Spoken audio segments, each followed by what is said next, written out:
नमस्कार दर्शकों, प्रत्येक वर्ष नए साल का स्वागत करने के लिए दुनिया भर के लोग बेसब्री से इंतजार करते हैं और हर एक व्यक्ति में नव वर्ष को लेकर काफी उत्साह भी देखने को मिलता है, जो कि 31 दिसंबर की रात से प्रारंभ होने वाला नव वर्ष का जश्न कई दिनों तक चलता है।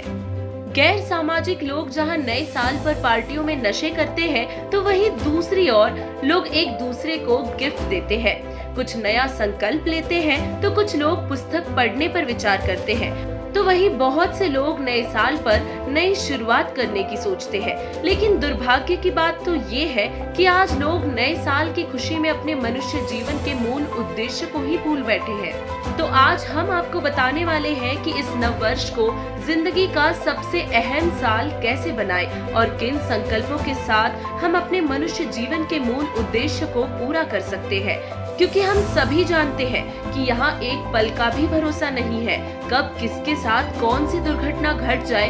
अर्थात ये लोग जश्न मनाने लायक ही नहीं है, क्योंकि यहाँ हर रोज लाखों बेगुनाह मारे जाते हैं। कोई बीमारी से दुखी है तो कोई शारीरिक, मानसिक और आर्थिक रूप से दुखी है। अर्थात यहाँ कोई भी व्यक्ति सुखी नहीं है।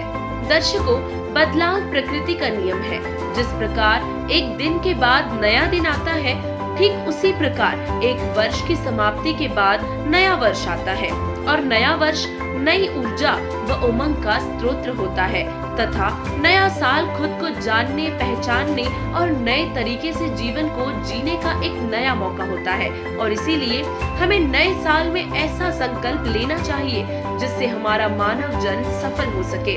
हम जानते हैं कि यह संसार अंगारों का घर है, लेकिन बावजूद इसके हम फिर भी यहाँ परमात्मा की सद्भक्ति ना करके अपना जीवन व्यर्थ ही कर रहे हैं।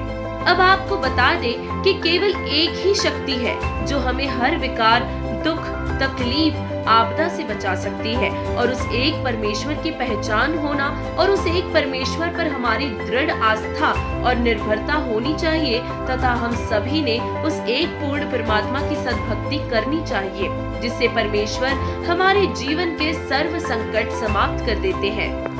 दर्शकों, कबीर परमेश्वर जी ने मानव जीवन की कीमत बताते हुए कहा है, मनुष्य जन्म दुर्लभ है, ये मिले न बारंबार, जैसे तरवर से पत्ता टूट गिरे बहुर न लगता डार। अर्थात जिस प्रकार एक पेड़ से पत्ता टूटकर नीचे गिर जाता है और वह पुनः उस पेड़ पर ज्यों का त्यों नहीं लग सकता, ठीक इसी प्रकार ये मनुष्य जीवन बहुत दुर्लभ है।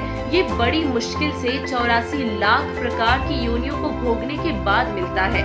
यदि ये एक बार हाथ से छूट गया, अर्थात हमारी मौत हो गई, तो फिर पछतावे के सिवाय हमारे पास कुछ भी शेष नहीं होगा। जन्म व मरण का दीर्घ रोग समाप्त करवाने के लिए सद्भक्ति करनी अति आवश्यक है।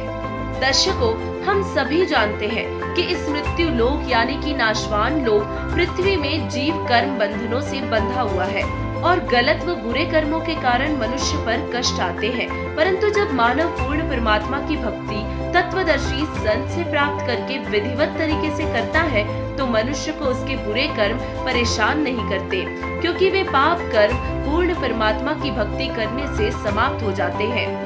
और इसीलिए प्रत्येक मानव को इस नए वर्ष में तत्वदर्शी संत की तलाश करके मनुष्य जीवन की नई शुरुआत करनी चाहिए, जिससे मनुष्य जीवन सुखी हो सके और अंततः पूर्ण मोक्ष को प्राप्त कर सके।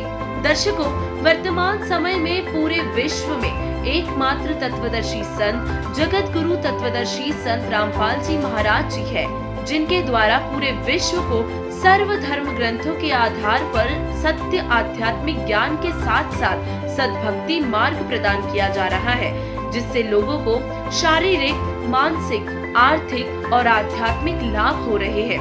अंततः आप सभी से निवेदन है कि जगत गुरु तत्वदर्शी संत रामपाल जी महाराज जी द्वारा प्रदान किए जा रहे तत्व ज्ञान को जानने के लिए संत रामपाल जी महाराज YouTube चैनल पर सत्संग देखें, या आप संत रामपाल जी महाराज द्वारा लिखित पवित्र पुस्तक हिंदू साहिबान नहीं समझे गीता वेद पुराण को संत रामपाल जी महाराज ऐप या जगत गुरु रामपाल जी .org वेबसाइट से डाउनलोड करके पढ़ सकते हैं। धन्यवाद।